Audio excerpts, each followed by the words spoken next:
સ્વાગત છે મિત્રો તમારું મારી યુટ્યુબ ચેનલ કુક વિથ જગવાઈર.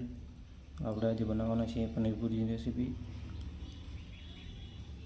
તમને રેસીપી સારી લાગે તો વિડીયોને લાઈક કરજો અને ચેનલ સબસ્ક્રાઈબ કરજો. તો ચલો શરૂ કરીએ આપણે રેસીપી. તો મેં અહીંયા તેલ ગરમ કરવા રાખી દીધું છે. તેલ આપણે ગરમ થઈ ગયું છે તો આપણે નાખશું હવે જીરું 1 ચમચી. એને બરાબર હલાવી દઈશું. જીરું બરાબર ચડી જાય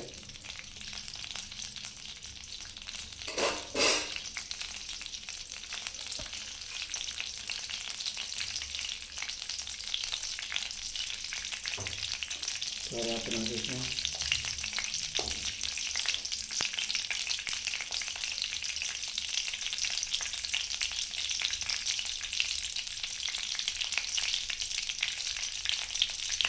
બે ઝીણી સમારે ડુંગળી લઈ લીધી છે. તો આપણે ડુંગળી પણ એડ કરી દઈશું.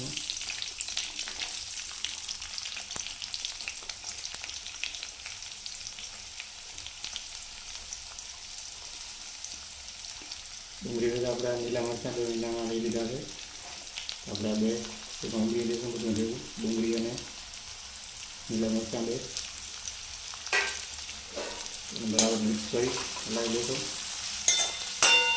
ડુંગળી જ્યાં સુધી બરાબર પાકી ના જાય અને કાચી સ્મેલ જતી ન રહે ત્યાં સુધી આપણે શેકશું ડુંગળી ઘણી પકાવવાની, થોડી ટ્રાન્સપરન્ટ થાય એટલા માટે એટલી જ પકાવવાની છે.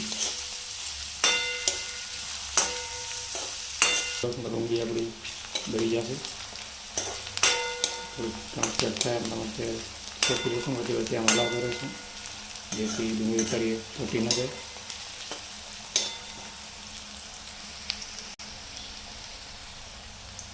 ડુંગળી આપણે બરાબર પાકી ગઈ છે ને આપણે નાખશું અંદર આદું અને લસણની પેસ્ટ જે આપણે થોડીક ક્રશ કરી લીધી છે, નથી પેસ્ટ કરી.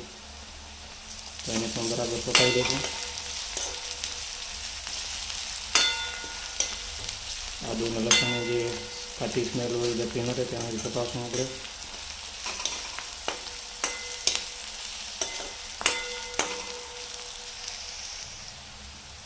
ડુંગળી લસણ અને આદુની પેસ્ટ બે બરાબર શેકાઈ ગયા છે.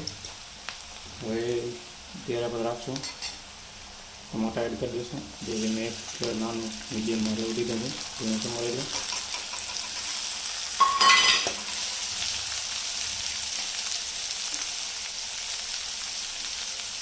એના જોડે આપણે સ્વાદ અનુસાર મીઠું રાખી દઈશું જેથી ટમાટા બરાબર ચડી જાય. 2 ચમચી મેં દીધી છે નાની.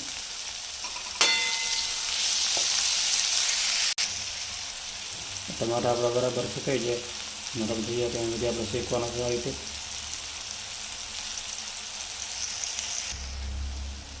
તો ટમાટા આપણા બરાબર શેકાઈ ગયા છે. ડુંગળી ટમાટા એ બધું શેકાઈ ગયું. તો હવે આપણે એની અંદર નાખશું મસાલો સૂકો, જે મેં 1/2 ચમચી મરચાં પાવડર લીધો છે જે લાલ છે કશ્મીરી, 1/2 ચમચી હળદર, 1 ચમચી ધાણા જીરું, 1/2 ચમચી પનીર મસાલો. તો આપણે એડ કરી નાખશું.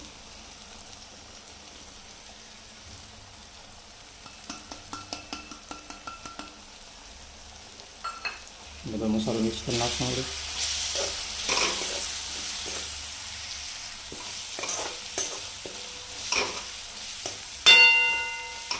આ રીતે બધો મસાલો મિક્સ કરી નાખશું.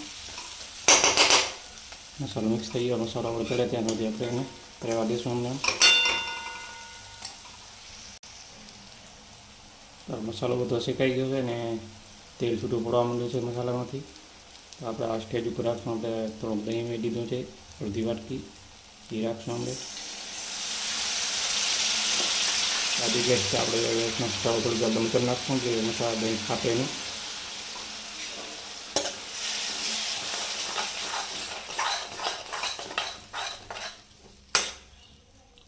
દહીં પણ બરાબર મિક્સ થઈ ગયા પછી આપણે ગેસ ચાલુ કરવાનો, નહીં તો દહીં પણ ફાટવા લાગશે.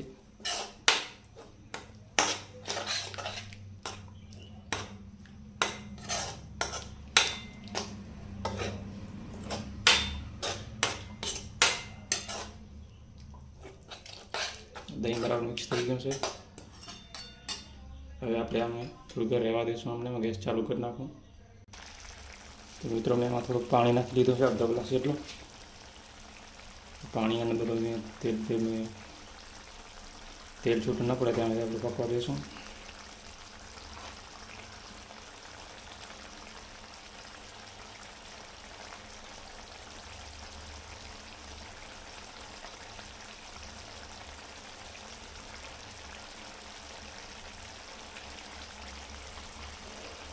વચ્ચે વચ્ચે આમાં લાવી રાખવાનું, તો ચોટી જશે.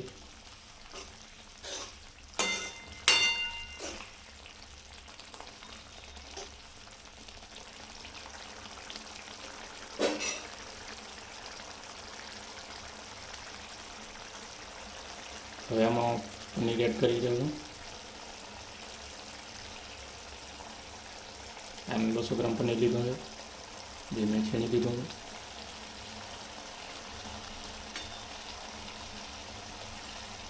તમે તમારા જેટલા વ્યક્તિ હોય એ પ્રમાણે લઈ શકો છો.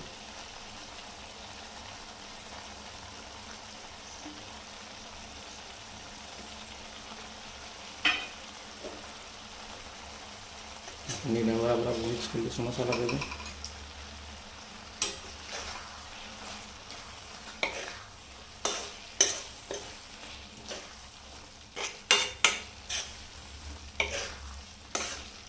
તમે પણ મિત્રો આ રીતે પનીર ભુરજી બનાવશો તો એકવારની બીજી વાર પણ બનાવવાનું મન થશે, એ બનશે.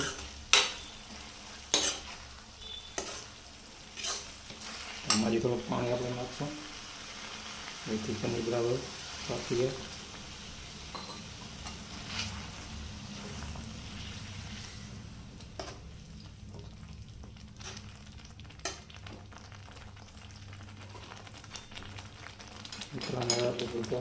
રહેવા દઈશું, ઢાંકીને રાખી દઉં. અને આપણે 2 મિનિટ સુધી થવા દઈશું, એ ઢાંકી દઈશું.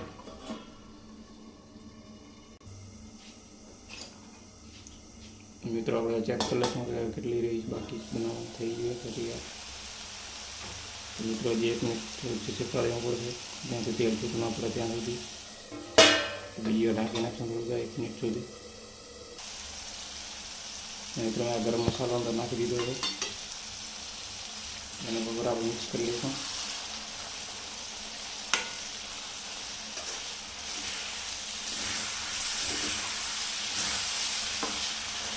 બરાબર મિક્સ કરી લઈશું. ગરમ મસાલા બીજો પાકવા દઈશું અમે.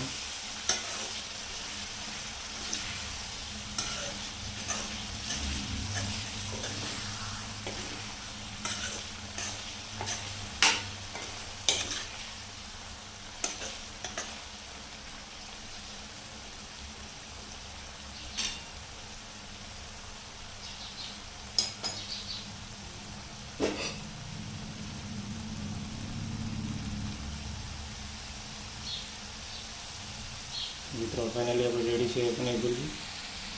જાતે સર્વ કરશું એક ડીશમાં. અને મિત્રો મેં આ ગાર્નિશ માટે કોથમીર લઈ લીધી છે, જે તાજી ફ્રેશ છે. એને પણ આપણે મિક્સ કરી લઈશું ફરવા હાથે.